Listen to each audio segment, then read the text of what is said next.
Bonjour et bienvenue dans cette review consacrée à Assassination Classroom, une série produite par Lerche et réalisée par Kishi Seiji. C'est pas forcément bon signe pour moi, mais ça on y reviendra plus tard. L'histoire, c'est un poulpe doté d'une intelligence surhumaine et d'une vitesse extraordinaire qui a décidé de détruire la Terre. Comme il est sympa, il donne aux humains un délai d'1 an pour qu'ils essayent de le tuer. Pendant ce temps de répit, le poulpe devient prof d'une classe de cancres et décide de leur apprendre à devenir des assassins. Des assassins pour le tuer lui. En fait, Koro Sensei, puisque c'est son nom, va devenir une sorte de GTO suicidaire. Il va passer son temps à protéger ses élèves, à aider les cancres, à ramener les brutes sur le droit chemin et à sauver les cas les plus désespérés, mais tout en étant leur cible. Et du coup, les élèves vont développer une relation bizarre avec lui, entre reconnaissance profonde et désir de meurtre.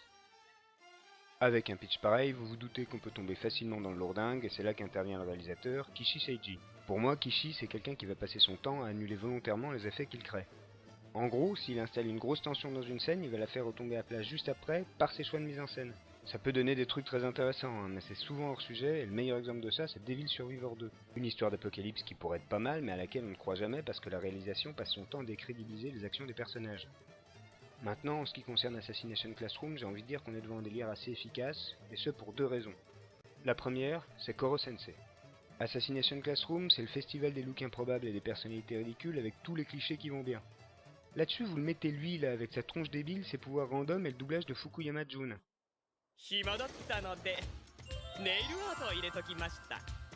Tout de suite, la série prend une dimension second degré. On a l'impression qu'elle se moque d'elle-même et du coup on rentre dans le délire de manière assez décomplexée. Et ça, c'est plutôt cool. La deuxième raison qui m'amène à penser que cette série est plutôt réussie, c'est sa réalisation.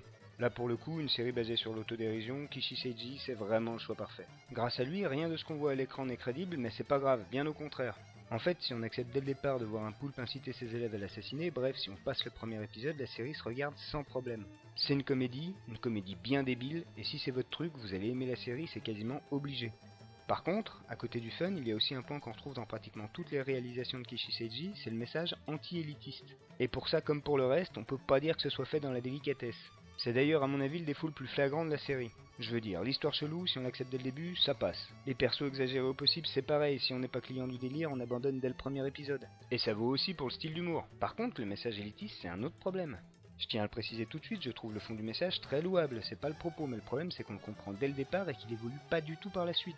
C'est l'enjeu principal de la série, faire passer cette idée que la ségrégation scolaire et le rejet des élèves en difficulté c'est mal, et je suis d'accord avec ça bien sûr. Le truc c'est qu'à force de le rabâcher, et toujours de la même manière, ça a tendance à devenir lourd et même ridicule, et ça je pense vraiment pas que ce soit voulu.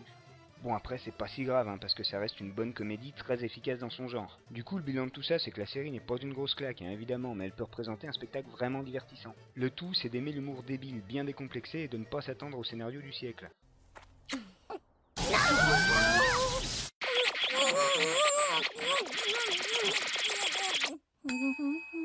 Si vous êtes dans ce cas-là, je ne peux que vous conseiller de regarder Assassination Classroom. Sur ce, c'est la fin de cette vidéo, j'espère qu'elle vous a pas trop déplu et je vous dis à une prochaine, on sait jamais.